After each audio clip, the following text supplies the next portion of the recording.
तुम्ही डाएट पाळताय, सर्व मेडिसिन देखील वेळेवर घेताय, तरी देखील शुगर वाढत आहे. तर कधी-कधी हा संबंध फक्त डाएट किंवा मेडिसिन या संदर्भात नसतो, तर याचा संदर्भ असतो आपल्या मनासोबत. तर आजच्या या व्हिडिओमध्ये आपण बघणार आहोत की स्ट्रेस आणि शुगर यांचा थेट संबंध कशा पद्धतीने असतो आणि त्याला मॅनेज कसे केले जाऊ शकते. होतं काय, आपल्याला एकदा की स्ट्रेस आला की आपली बॉडी ॲड्रेनालाईन आणि कॉर्टिसॉल हे हार्मोन शरीरामध्ये सिक्रेट करत असतं. हे जे हार्मोन्स आहेत हे आपल्या शरीराला अलर्ट मोडमध्ये घेऊन जातात. तर अलर्ट मोड म्हणजे काय असतं की आपल्या शरीराला वाटतं की काहीतरी धोका आहे शरीराला, आणि त्यासाठी शरीर बॉडीला एनर्जी मिळावी या हेतूने लिव्हर आपली शुगर जास्त रिलीज करतं किंवा हार्टबीट्स वाढवले जातात, जेणेकरून बॉडी येणाऱ्या संकटाला फेस करण्यासाठी रेडी राहील. यासाठी शरीरामध्ये शुगर जास्त प्रमाणात सोडली जाते, हार्टबीट्स वाढवले जातात सडनली. या गोष्टी आपण जेव्हा स्ट्रेस घेतो त्यानंतर घडतात आणि याचं कारण म्हणजे होणारे रिलीज, हार्मोनचे होणारे रिलीज असतात.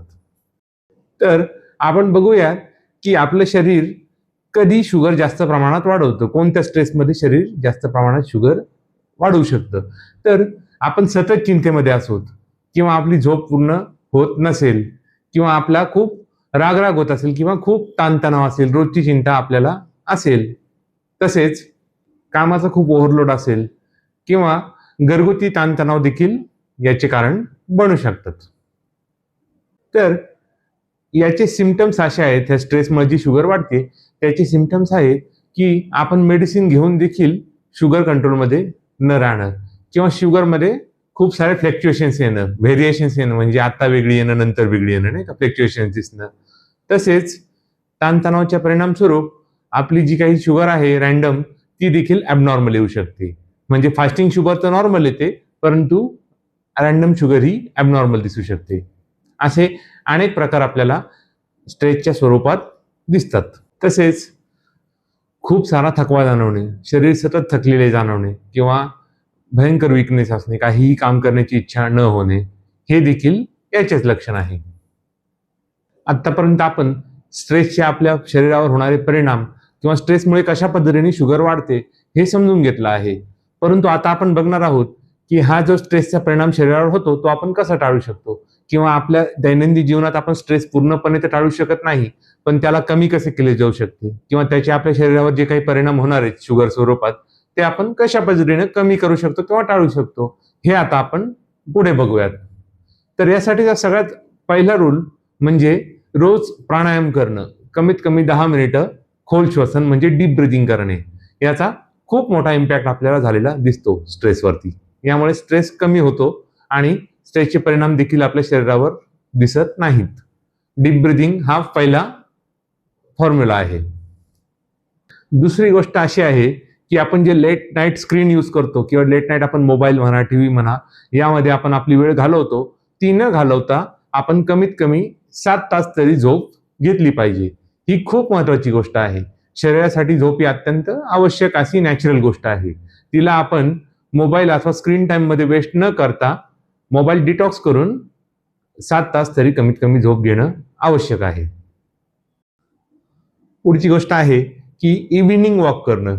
वॉकिंग हे खूप चांगल्या पद्धतीनं आपल्या स्ट्रेस रिलीजवर किंवा आपल्या इन्शुलिन रेजिस्टन्सवरती काम करत असते. इव्हिनिंग वॉक रोज संध्याकाळी साधारणतः 20 ते 30 मिनिटं चालणं. ब्रिस्क वॉकिंग केली तर खूपच उत्तम, परंतु रोज संध्याकाळी 20 ते 30 मिनिटं चालणं हे देखील खूप महत्वाची भूमिका बजावत असतं. आणि त्याच्या पुढची गोष्ट आहे ती म्हणजे मोबाईल डिटॉक्स. आपण झोपण्याच्या पूर्वी कमीत कमी 1 तास मोबाईल आपल्यापासून दूर ठेवला पाहिजे. मोबाईल झोपण्यापूर्वी 1 तास आपण दूर ठेवला तर याचा खूप मोठा परिणाम आपल्याला झालेला दिसतो. झोप न येणं किंवा झोपताना जर मोबाईल वापरत असलो आपण, काही लोक तर अगदी मोबाईल हातात धरूनच झोपतात, तर ही गोष्ट खूप इम्पॅक्ट करत असते. आपल्याला जर स्ट्रेस मॅनेज करायचा असेल तर आपण मोबाईल डिटॉक्स करणं खूप आवश्यक आहे. झोपण्यापूर्वी ॲटलिस्ट 1 तास तरी आपण मोबाईल बाजूला ठेवून दिला पाहिजे. त्यामुळे आपला स्ट्रेस देखील कमी होतो, झोप देखील आपल्याला व्यवस्थितपणे लागते आणि पूर्ण होते. आणि शेवटची आणि सर्वात महत्वाची गोष्ट आहे ती म्हणजे आपलं माइंड शिफ्टिंग. कारण काय होतं, प्रत्येक गोष्ट आपल्या मनाप्रमाणे घडावी असा जो आपला हेतू असतो किंवा अशी जी आपली इच्छा असती, तीच इच्छा आपल्याला स्ट्रेसकडे घेऊन जाते. आपल्या मनाप्रमाणे जर गोष्टी घडत नसतील तर त्याचं रूपांतरण ताणतणाव किंवा स्ट्रेसमध्ये होत असतं आणि त्याच्या परिणामस्वरूप आपल्याला आपली शुगर वाढलेली किंवा त्यासोबत अनेक दुष्परिणाम बघायला मिळू शकतात. परिणामी सर्व गोष्टी आपल्या कंट्रोलमध्ये नाही आहेत हे आपण स्वतः स्वीकारणं, आपणच आपण स्वतःला या गोष्टी समजून सांगणं की सर्व गोष्टी आपल्या कंट्रोलमध्ये नसतात. त्यामुळे काही गोष्टी स्वीकारायला शिकणं. ज्यावेळी आपण हे करतो त्यावेळी आपला स्ट्रेस बऱ्याच प्रमाणात कमी झालेला आपल्याला दिसून येतो. कारण काही ठिकाणी अडून न बसता ज्या गोष्टी जशा आहेत तशा आपल्याला स्वीकारणं अगदी योग्य ठरतं. परिणामी ही गोष्ट खूप महत्वाची आहे. डायबिटीस कंट्रोल किंवा प्री डायबिटीस कंट्रोल हे फक्त मेडिसिनवर डिपेंडेंट नसतं. डायबिटीस काय फक्त गोळ्यांवरती बरा करण्याचा आजार नाहीये, तर त्यासोबत आपली लाईफस्टाईल चेंजेस आणि आपला माइंडसेट, आपली मनस्थिती हे देखील त्यासोबतच तेवढीच महत्वाची भूमिका निभावत असतात. परिणामी केवळ मेडिसिनवर डिपेंडन्सी न येता, मेडिसिन तर घेणे आवश्यक असतं डायबिटीसमध्ये, परंतु त्यासोबत या बाकीच्या गोष्टी देखील खूप महत्वाच्या असतात. जसं की स्ट्रेस असेल किंवा आपल्या लाईफस्टाईलमधील चेंजेस असतील, झोप असेल, आपला डाएट असेल, या सर्व गोष्टी देखील त्या समतोल महत्वपूर्ण असतात.